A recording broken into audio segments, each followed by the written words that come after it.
Hi everyone, quick Crafty Hallett video just to show you these baskets that I've been making with sweets in them, and they're made using the envelope punch board from Stampin Up. This one's a Christmassy one full of quality streak but not for long, and on it I've layered 2 snowflakes punched out using the Festive Flurries framelets. This one's done from the designer scrap paper that matches.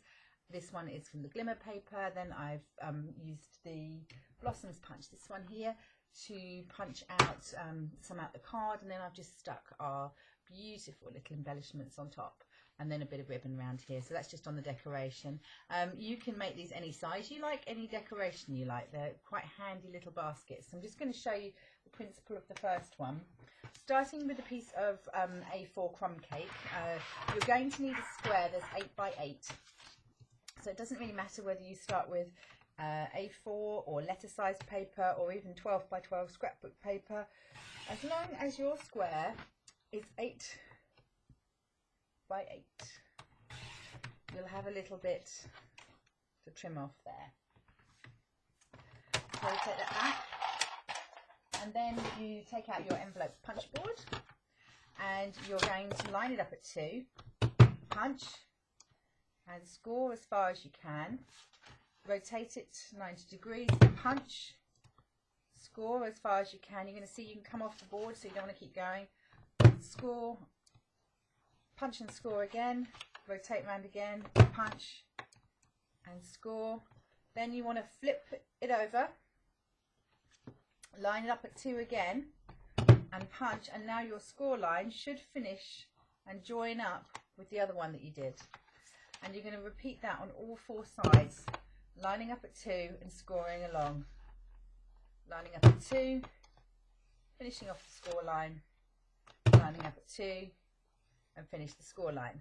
Now, to complete the scoring, you're going to line up this last notch here with the edge of the notch here. I'm going to take the video down a little bit so you can see what I'm talking about. Okay, so you can see here that I've lined up this notch with where the edge of the score line is, and I'm not going to punch this time, I'm just going to run a score down. And I'm going to rotate, and I'm going to do the same again on all 4 sides. And again, I'm not punching because it's already been punched. This is just a score line to complete the box.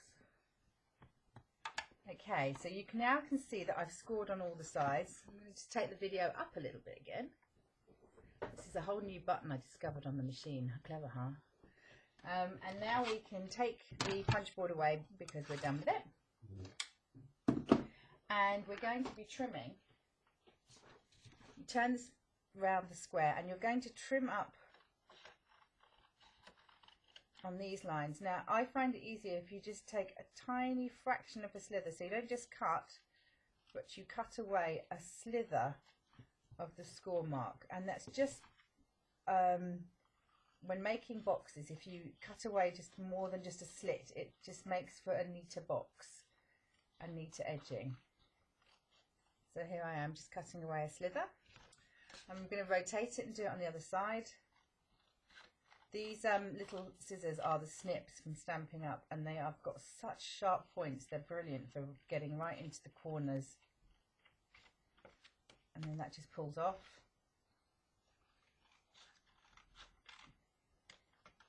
And then we cut up here. Oops. And you're just cutting away a tiny slither of the score line. It's not even a 1/16 of an inch, it's just a slither. So now you can fold over and lightly smooth with your finger all of the score lines. Comes that. And this is where this basket was born, was that I got stopped halfway through making a box and was holding the pieces together like this, and then suddenly thought, well, hang on a minute, that doesn't look like a box, it looks like one of those noodle boxes you get from Chinatown. And then as I was holding it like this, it suddenly occurred to me that what I had in front of me was a basket. So you're going to be using some glue on your one, but I'm just going to use a little bit of snail, just to have some speed whilst we're making this. And you're going to want to glue these top corners. So I've only done that bit there, that sort of top triangle. And then you cross them over. Now there's no exact science in this, you sort of kind of cross them over till you get a basket shape on both sides. And you'll see that they'll want to match each other. And if you look at the bottom here, you can see that I've formed a triangle. And you want to try and make that triangle as even as possible. Oops. So that's my box. And then I'm going to take some Tombow or your liquid glue and just smooth some along here on both sides. And a little bit on this flap. Oops, here. And a little bit on this flap here. And you'll see very quickly your basket is almost complete. Flip both your sides up and you'll see that you've got too much here, and you're just going to fold that over. It's not going to fold on the score line, you're going to fold it lower than the score line, and you just need to crease it with your fingernail. And again here, take it up and fold it lower than the score line and crease it with your fingernail. And that's the edge of the basket formed. And then just tuck these ones in, hold them for a moment. They should hold firm.